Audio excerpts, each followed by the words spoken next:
welcome everybody to Macondo Filmmaking. We're sitting here with cinematographer Stephan Polman and director Giancarlo Sanchez. It is an honor having you guys here. These guys are the masterminds behind the new Netflix series Ares. Giancarlo directed the whole 8 episodes, and Stephan was the DP of the first 4. And well, first of all, guys, we enjoyed the series a lot. It was very bone-chilling, very gory, and it got under our skin. And yeah, you guys created a very eerie and uncomfortable atmosphere, which is a very good sign that you guys did a very good job. And yeah, well, Rodrigo, do you want to add something? Well, yeah, I really liked the beginning, the beginning sequence of the series. It was amazingly shot, and yeah, I enjoyed obviously the whole locations, the whole sets. It was beautifully shot and directed, and I think he did an amazing job for being the first Dutch series on Netflix. So that was really good, guys. I really enjoyed the series. Yeah. I don't want to spoil anything, so thanks so much, guys. For us, it's also new to before having made only Dutch drama, and then because of Netflix, that it has the possibility to travel, and that for example, I have family in Colombia, that they can see it and they can tell me what they think about it. So it's a whole new world now with these kind of series that go global. Exactly. Really, really fun. That's amazing, man. Yeah. So we're gonna start with questions about Ares. Then we are gonna continue with more personal ones, and then we're gonna end with less serious and fast questions. I will ask the first question, Pablo the second one, then back to me, and so on. Okay, cool. So yeah, the first question is for both of you. So you decide who comes first. Ben je er klaar voor? Yeah. Good. So you speak Dutch? Nah, ik spreek geen Nederlands. We learn Dutch. Very nice. Yeah, I just like the language a lot. Cool. So you Rodrigo lived in Stuttgart. Yeah. No. I live in Stuttgart, so I often go to Holland, and I really like the subject. Sprechen German, sprechen Deutsch. Yeah. Jawohl. Sehr good, sehr good. It's similar, but so you previously worked together in the movie Horizon. Yeah, that's correct. Tell us, how did you meet, and was it a coincidence working together in Ares? It's like it was another question, but we both studied at the Film Academy in Amsterdam, and I finished in 2013. Giancarlo finished in 2014. So of course, like the film school in the Netherlands is really small, so you know all the directors, all the DOPs, all the editors, blah, blah, blah, and so on. So in that kind of way, we already met. And then I think the first project that Giancarlo asked me for was a music video. And it was for a Dutch rapper, and at that moment he was not famous yet, and we had a really little budget, and I think we made a great video shoot, like a great clip out of it, music video, and that was like our first collaboration. So yeah, it was great to meet on a crazy rock star music video. Yeah, nice. Nice, yeah. Really cool. Yeah, that's great. The first video, we tried to emulate high school, like a typical Hollywood high school raunchy comedy. Okay.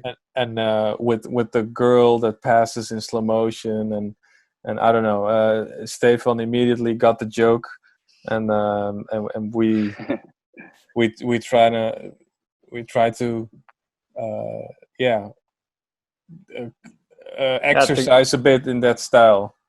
Yeah, exactly. To get like a really glamorous USA style, and of course we know all these music videos from the US, and they look amazing, and we were like, okay, we have to transform a Dutch high school into a high school as if it looks like it's in the US. And we didn't have a lot of budget, but in the end I think you have to decide yourself when you see the music video. But I think it worked pretty well. It was like one of the first times that we worked with anamorphic lenses. So I think in every shot is like this flare coming up, and it's it's crazy. It's funny to see back now, like 10 years It's later. a bit like a J.J. Abrams film, like exactly. like Star Trek, like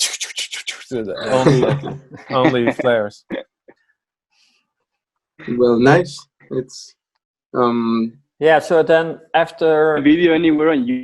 yeah, we had like Or that did you music release video, and then it? like I think we were still on the film academy or just finishing, and then I remember that I like later on in that same year I got a phone call on Friday night, and it was like 9 o'clock, and I was in a restaurant with friends, and then a producer was calling me and he said, okay, so what are you doing from tomorrow till next Thursday? I was like, yeah, I have a meeting on Monday. Can you change it? Yeah, I can change it. Okay, I will call you back in 1 hour. I said, what's it about? I will call you back in 1 hour. And then 1 hour later, I got a phone call.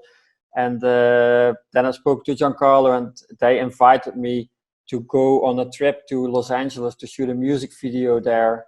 And that was like, okay, all in the game. Nice. Let's go. Let's rock and roll and shoot it. Yeah, it was.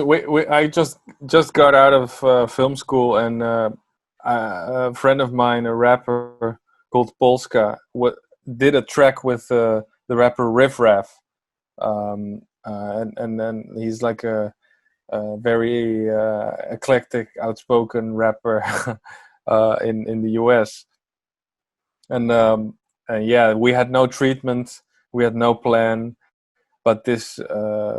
They just said, can we leave tomorrow to Los Angeles? And we were like, yeah, fuck it, let's do it. of course.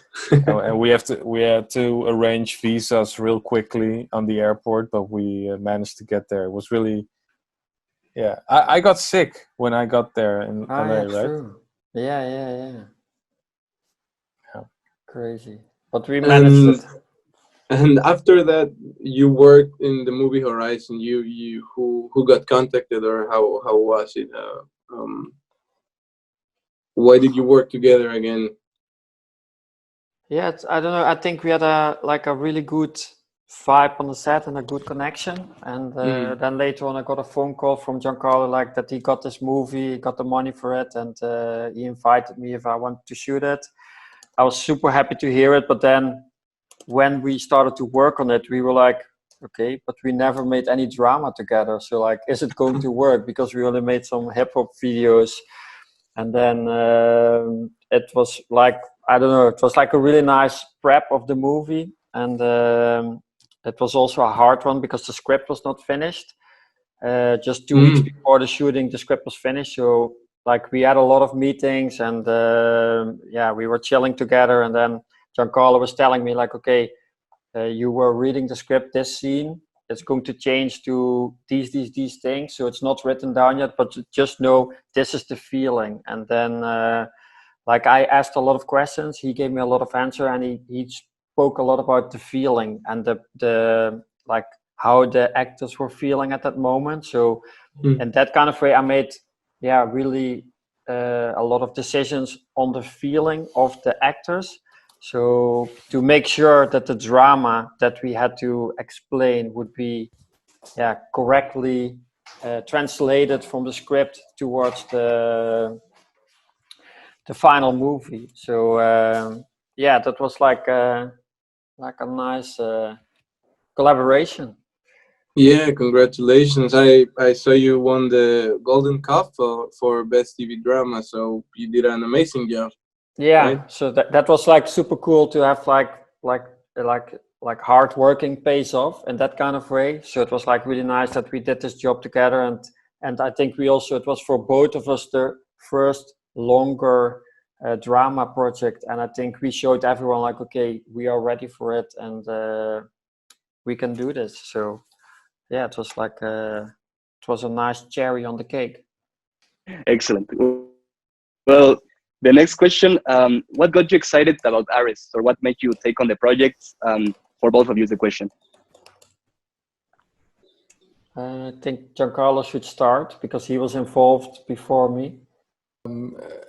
Yeah, it's a weird story because I worked before with the producer, So he knew me, and he talked to Netflix, and he wanted to do something with young adults or young adolescents, not a series for old people, but for a bit younger people.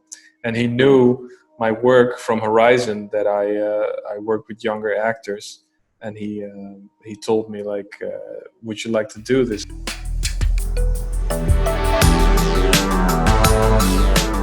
He asked me to if I was interested in doing the first Dutch Netflix original, and I said, "Are you crazy? Of course."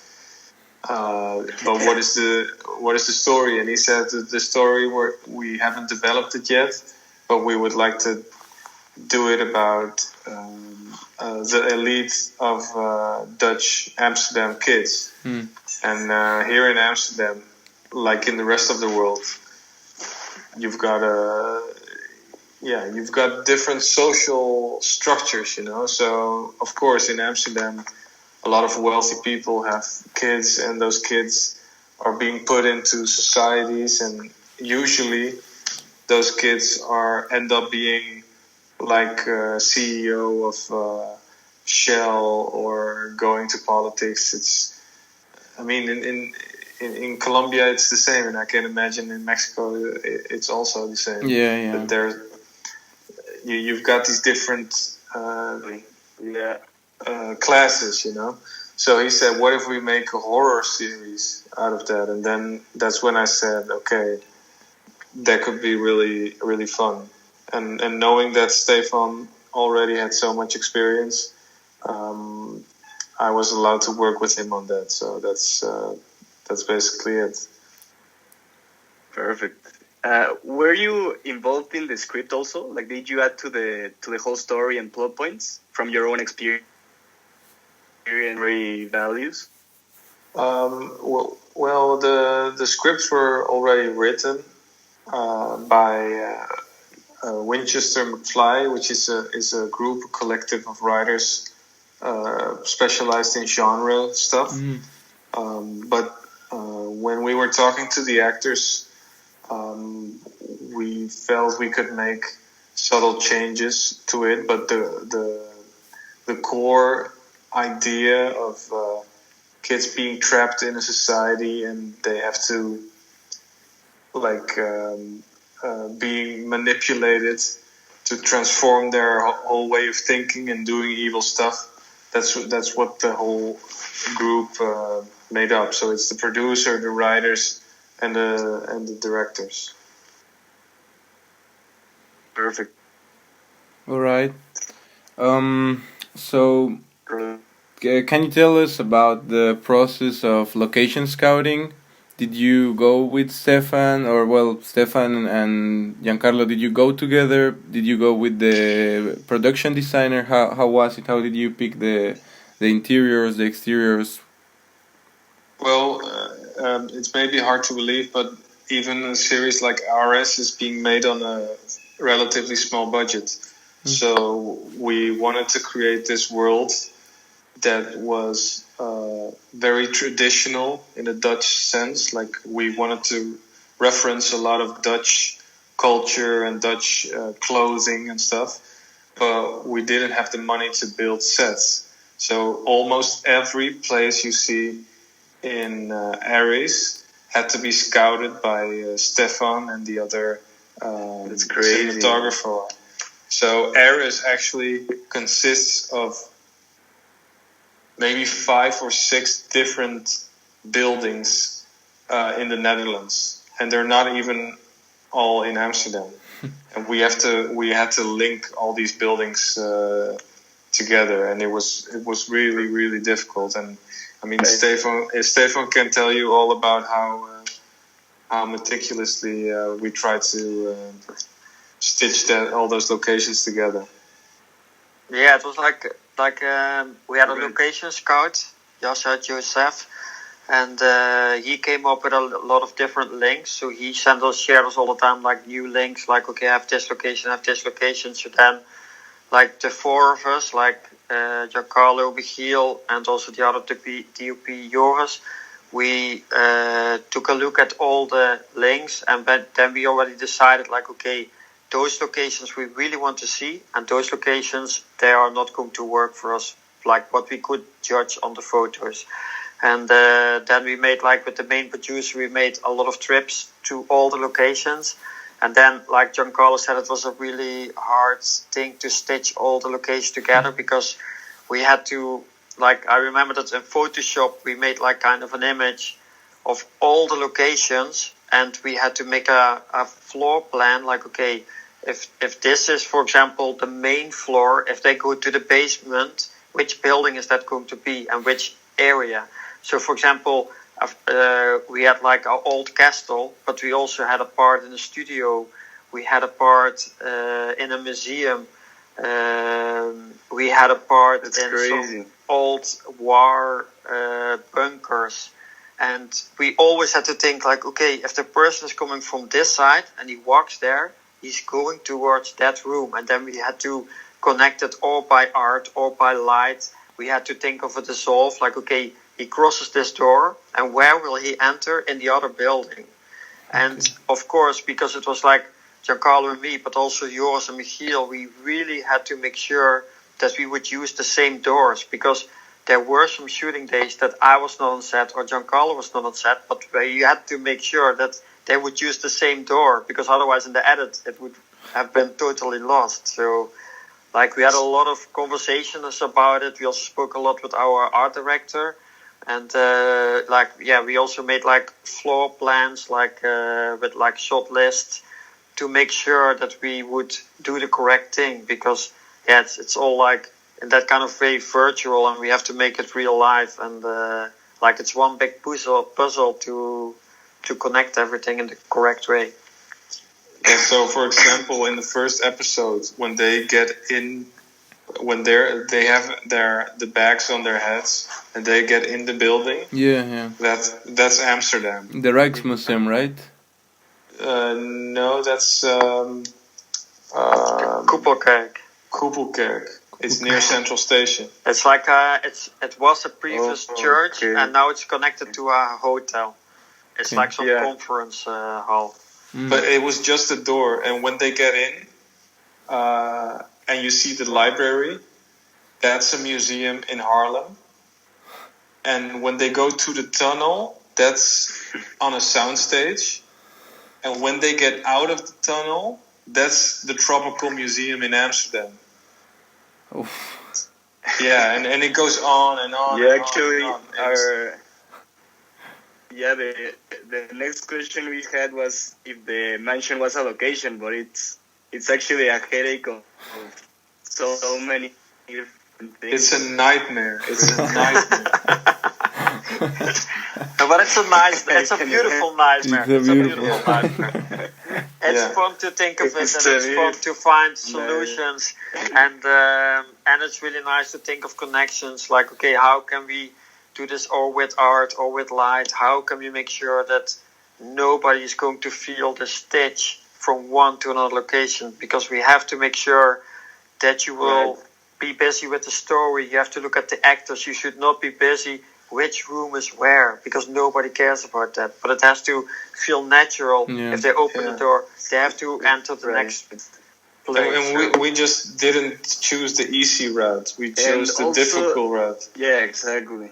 Because we wanted to. Once you enter Ares, once you enter Ares, you have to feel like there is an organization behind this that's almost biblical, you know.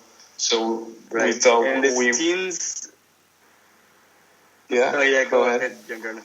Oh no, it needs to make a big impression on the characters. That was so important that you almost feel like I have to obey now because I'm going into a holy place, you know. So that's why we chose the difficult route with all these real life grand museums as Ares instead of just a school or modern stuff, you know.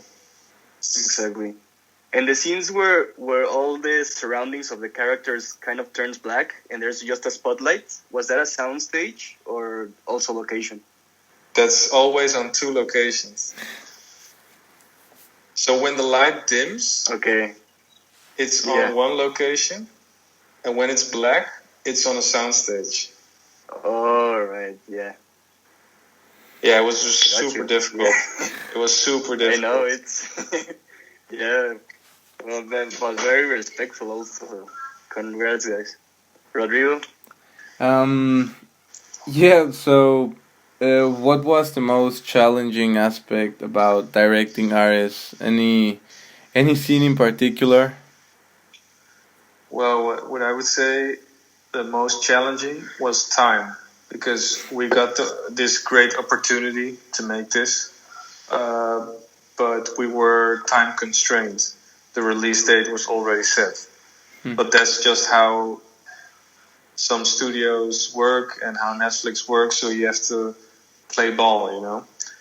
But I think time, like having enough hours on a day to do everything you would like to do, and also the different locations, that combination made it.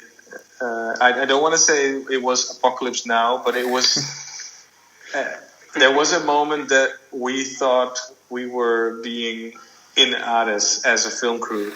Like, I mean, there was zombies. Yeah, and I mean, maybe I cannot say this, but someone actually puked on set because he was so tired, you know. Yeah, so it was really hardcore. It's insane. So you would visit 2 different locations or more in one day? You were driven around like here and there, here and there.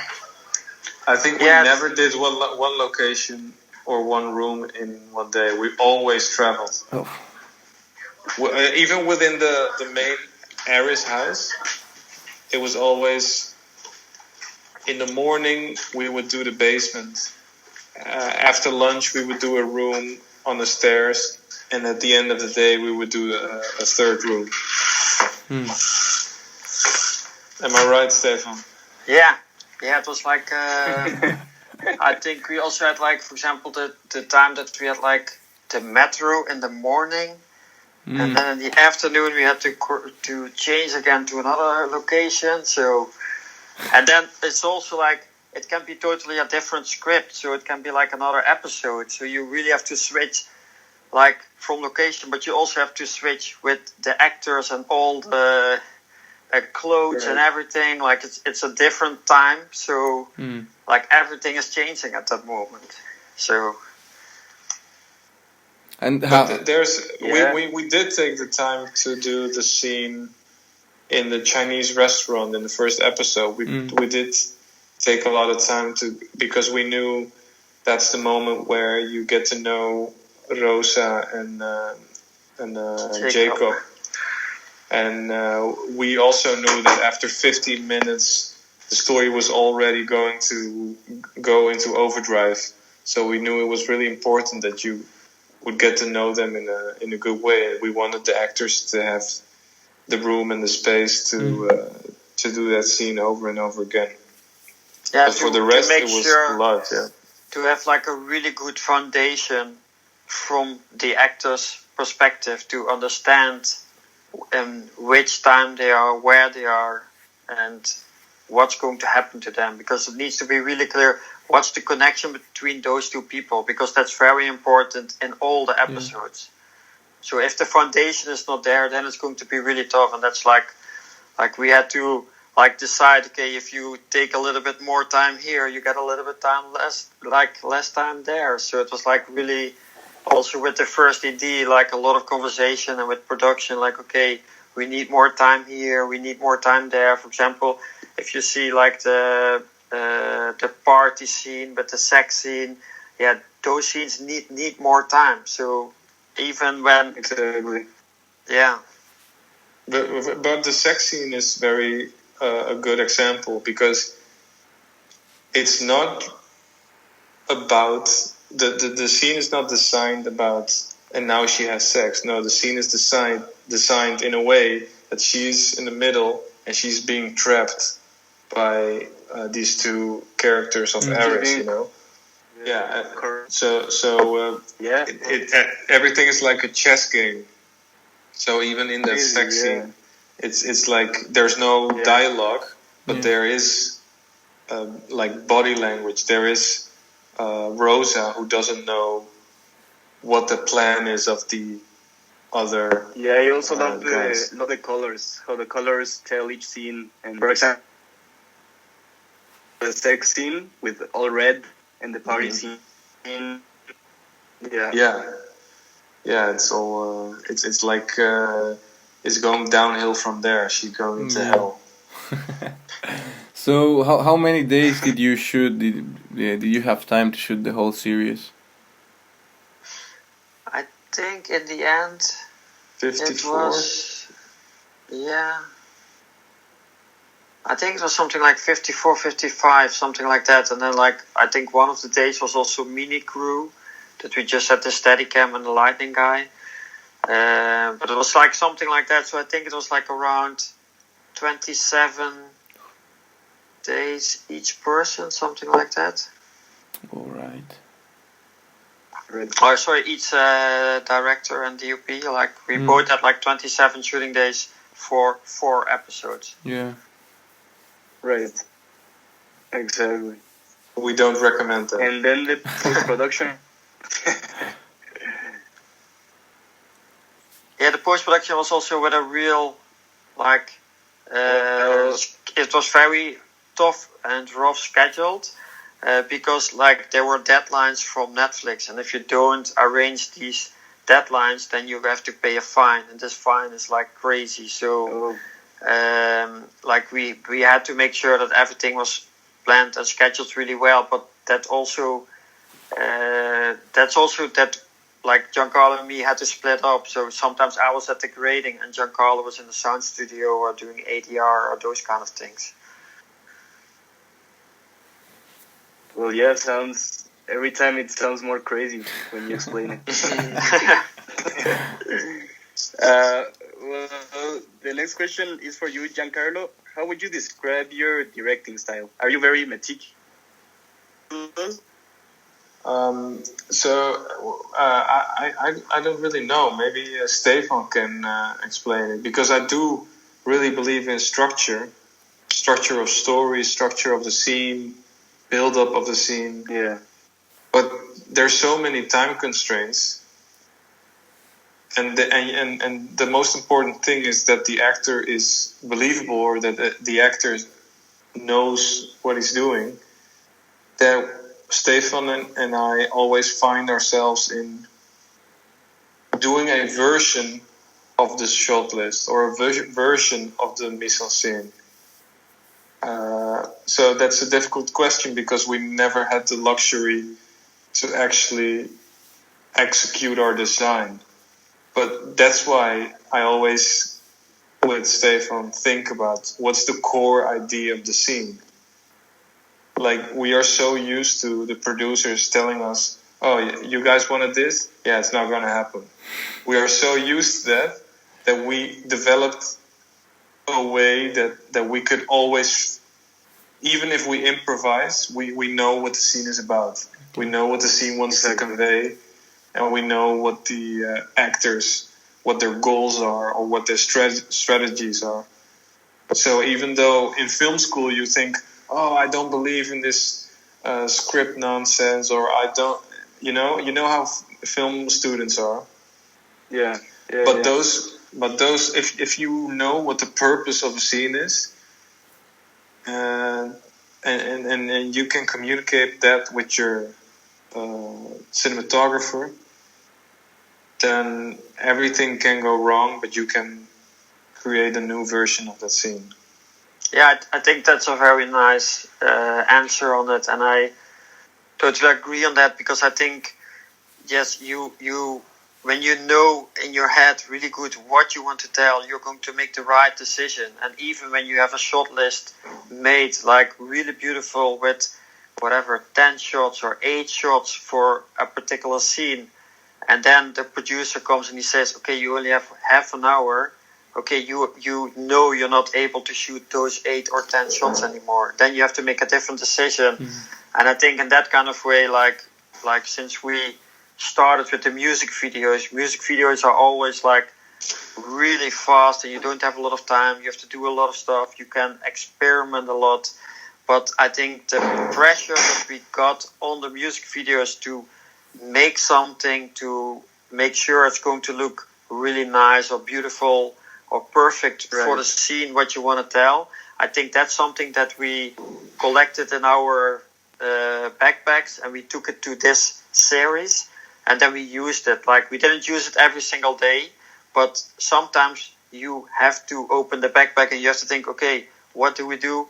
Okay, let's choose for this shot, that shot, and then you really fast that you don't have time to think because you already have to set up a shot and you already have to inform the actors what they have to do, and at the same time there's a whole crew behind you and everybody has questions. The sound guy, the light guy, the art director, the set dresser, like everybody's like on your heels and pushing you like, okay, so Giancarlo, what's the plan? Hey Stephan, what's the plan? So how are we going to lit this scene? Okay, we don't have time, but we need this. And then you really fast have to make decisions. And I think like a good preparation is everything.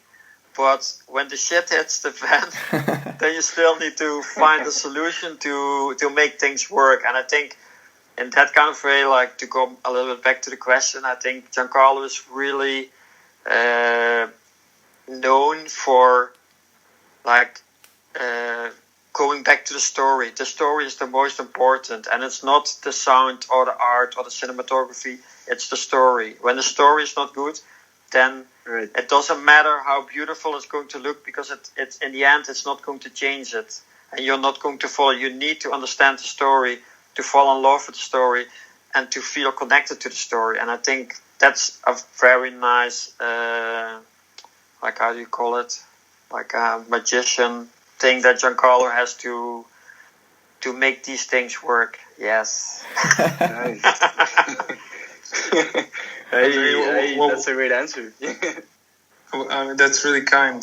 But what we make is far from perfect, we think. But those lessons in learning what the core is, what you want to convey, is what you want to communicate, is always more important than the lens or the color or the maybe you want to do a shot. Maybe you're a fan of Scorsese. Maybe you're a fan of Gaspar Noé. Maybe you want to do this, you want to do that. But nothing is important. If the scene just works in a melodramatic way, you have to follow your feelings. Yeah, I mean, we all have our cinephile. We all have our cinephile heart, but you have to park the cinephile heart sometimes, and you have to follow the heart that knows drama.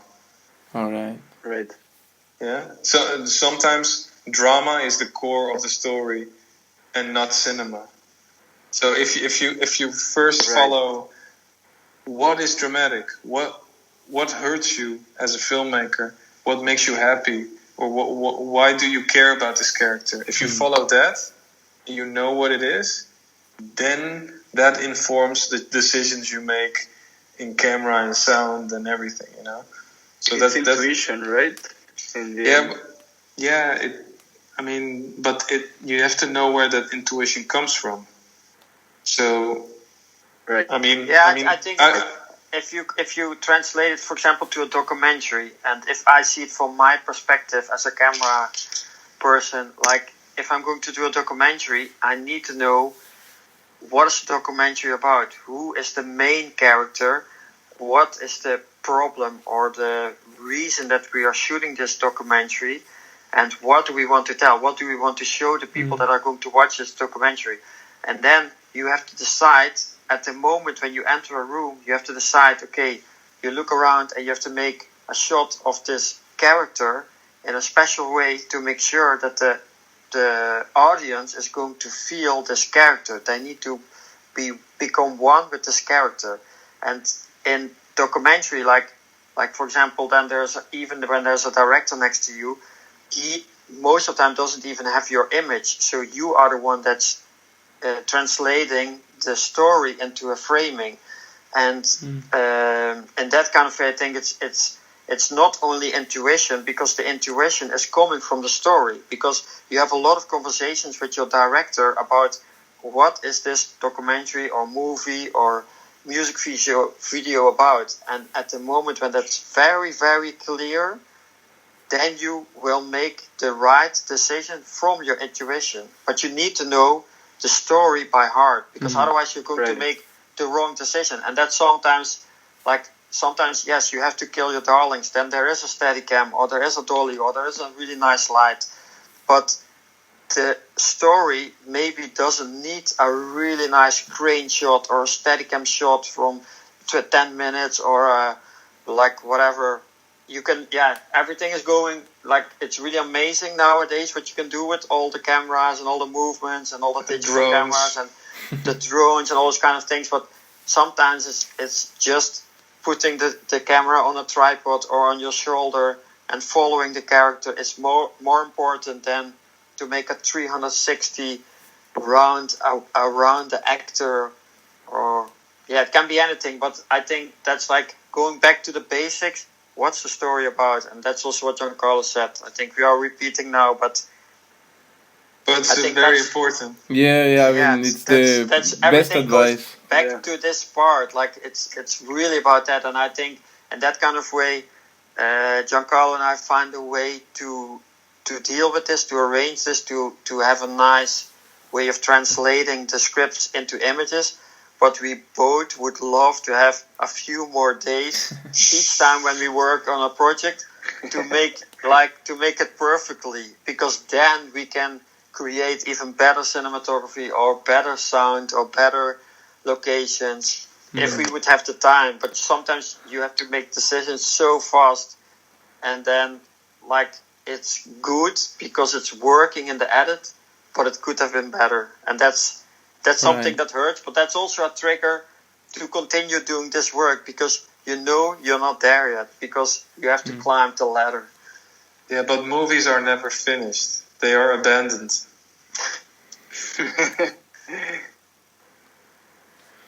Well, yeah, that's really beautiful what you just said, and it's a clear explanation of really directing every scene, what the core of the scene is, and well, like you said, nobody has the time they want when they shoot, so you have to really know the story, really know the characters, and then go on from that. And of course, the director and the DOP, they have to be in unison. They have to be one. Yeah, totally. Yeah, exactly. What we always come across when making short films or other projects is what you say. You have to find where you're basing everything on. Like maybe you have voices from every crew member and everything stick to a heart. Yeah, totally.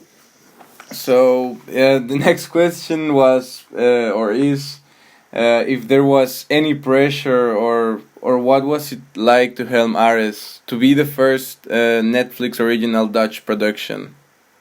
How was that for you? Well, it is fun because normally the series that are being made in Holland are very mainstream. They're about a family or about their comedy or about crime. It's series that people can watch and they can talk about. But now Netflix is saying, no, we want something weird. We want something horrific. We want something disgusting. And you never get that assignment. That's like, of course, we see films of David Cronenberg or David Lynch and all these kind of, or Sam Raimi. And it's like, I'm not a horror freak, but I am fan of them because they are such great storytellers, you know? So when they ask you, do you want to make the first Dutch Netflix original, and it has to be very fucked up, it's kind of an honor, but you also know that not everyone is going to like it, you know that people are going to walk away, people are going to say it's disgusting. Right. So, but yeah, there's a lot of pressure, but it's relative. We're still alive. Yeah. And Yeah, and I also think like while we were shooting it, it's not that you pick the camera and you think, okay, 180 countries all over the world are going to see this. You are not any second busy with that at that moment, because you don't have time to be busy with this, because you have to make so many decisions, story-wise, lighting-wise, camera-wise. You don't even have time. You just want to make sure that the story is going to work in the end and it's going to look nice. That's what you're working on. And like in that kind of way, yes, the name Netflix is connected, and I think that's really great. And that's also what Giancarlo said. It's great that his family can see it all over in Colombia or other friends all over the world. I think it's like really nice. And the dubbing is really cool in Spanish. Yeah, that's amazing. when I saw the made by... Oh yeah, go ahead. Yeah. Well, Netflix does that. So they go to Spain or to Mexico or Germany, and they do the dubbing over there. So we don't have anything to do with it. But because Dutch movies don't have these fantastical elements, it's really weird to see it in Dutch. But if you see, for example, the last scene at the pool, and I see it in Spanish, I think, oh my God, this could be a Guillermo del Toro kind of film, you know?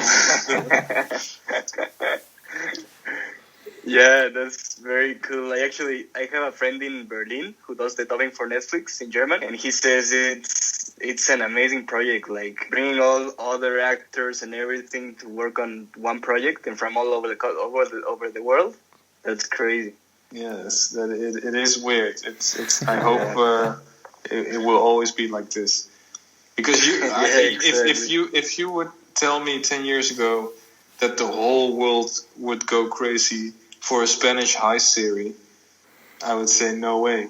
And now when it's Halloween, everyone has the suits of Casa de Papel. Bella Ciao. It's crazy. It's crazy. Yeah, I know. Well, the next question is for you both, because the DP and the director worked so well together. Did you guys storyboard the project, or what was the process of planning the whole thing? Take it away. Take it away.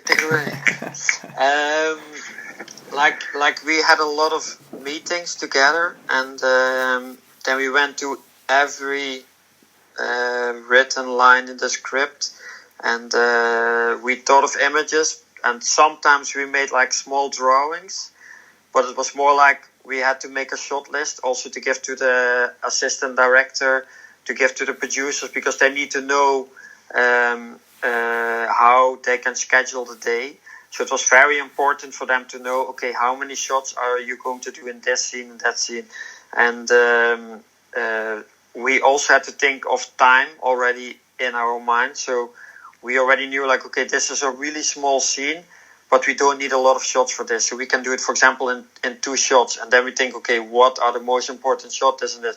And then we would write it down. But we also most of the times made like a small image, like just to see like a little bit of the framing. But it was not like really storyboarded, like how US movies are done, or like how commercials are done, because we didn't even have time for that.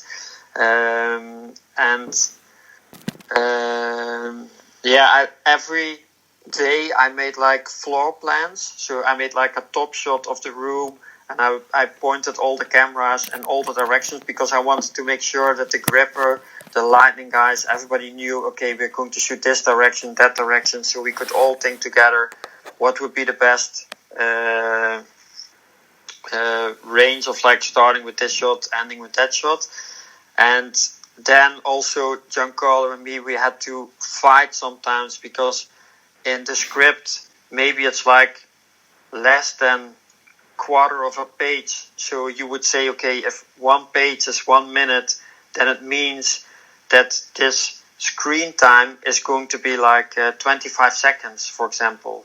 But then there's written, like, I think to give a good example, when Rosa is waking up the day after the party, and she's waking up in the bed next to the girl, and she's like, okay, I have to get dressed, and she's walking to the bathroom, and then she hears the sound of the water dripping, and that was for example, in the script is written, Rosa wakes up and she walks towards the bathroom, and then you can think, okay, you can do it in one shot, you can follow her, and it's done. But we had to make like the suspense. So we had to think of a few shots, like you have to see her, you have to see the door, you have to see her, you have to see the door, you have to see the glass, you have to see the water, you have to see a close-up of her face. So yes, it's a lot of shots.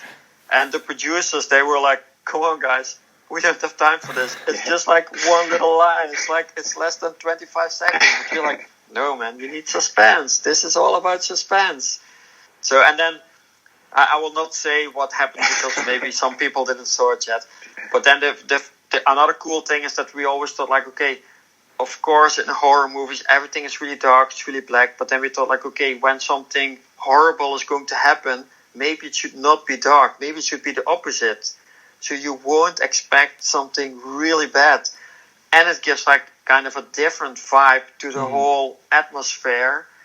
And it's doing something with your suspense because you have no idea. And then it's like for example, the opening scene, it's happening, bam, straight in your face. It's not dark. It's not that you don't see anything. No, you see everything really, really well. And I think that's something that we really like to play with to make surprises for the people that we're going to watch.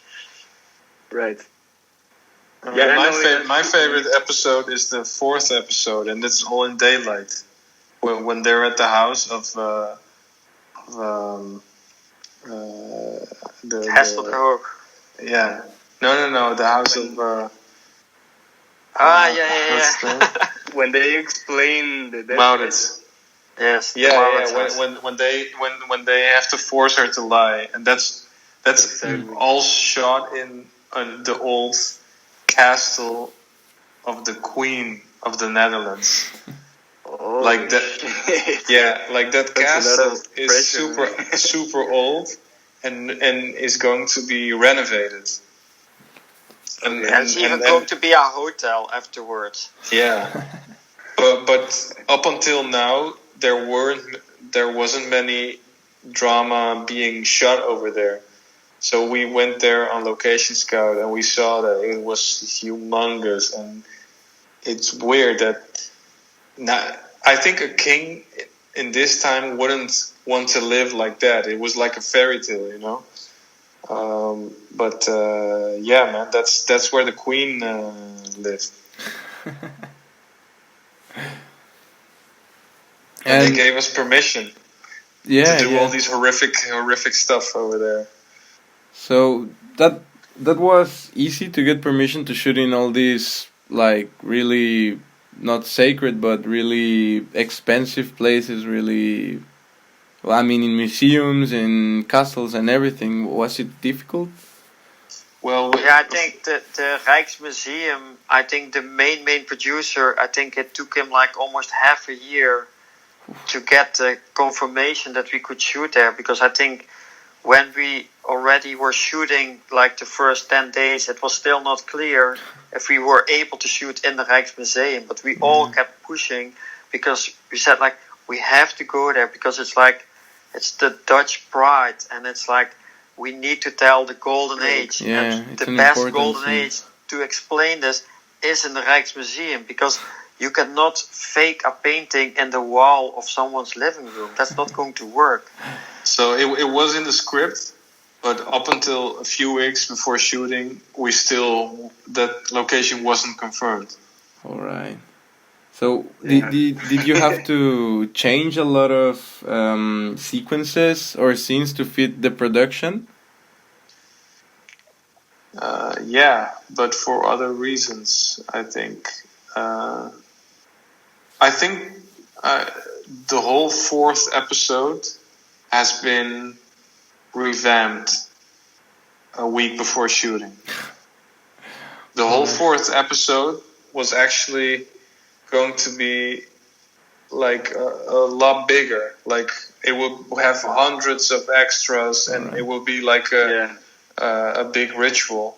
But we decided that it should be focused on the relationship between Moritz transforming Rosa into someone who almost enjoys doing the evil stuff, you know. Yeah. So I think we're your favorite episode. sorry. It is still your favorite episode, though. Yeah. That's weird. Yeah. It was a lot of stress. And in terms of lighting, it was also very stressful, though, because all the daylight that came in, it's like all these was fabricated. Yeah, all these beautiful castles, they are always pointed to the south. So you all day long have sunshine into the building.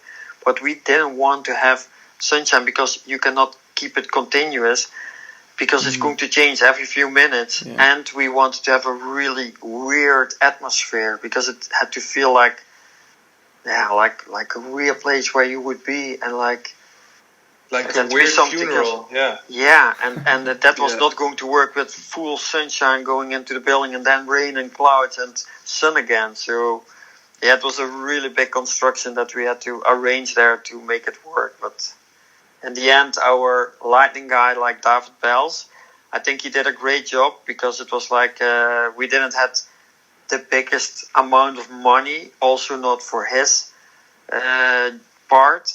But in the end, I think he really felt easily what we wanted to tell, how we wanted to tell, and we could explain him, and he could help us out, like making the best decisions. Like, okay, here we are going to rent some cherry pickers, and here we are not going to do it, and we will find another solution with blackouts and stuff like that. Yeah, that's awesome. I had no idea there was so much story behind that episode, and it looks so simple. I mean, but it's crazy.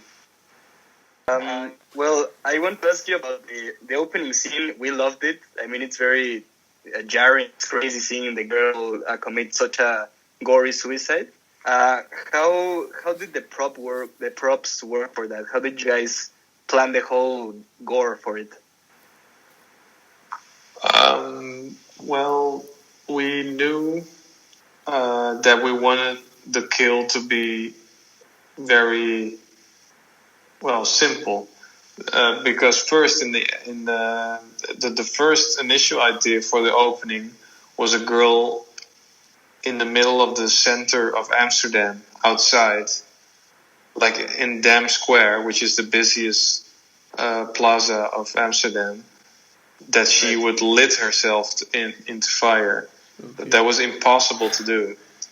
And then we also wanted to, because we had this slow burner of revelations in the story, we would want to pinpoint a few things in the opening sequence so people would know what kind of series it would be. So we came up with the life of this girl, very innocent girl, that you see going into this cult, and go. For some reason she sees something over there. It parallels a bit with the story of Jacob, but she cannot live with her with what she sees, you know. And when we decided what would be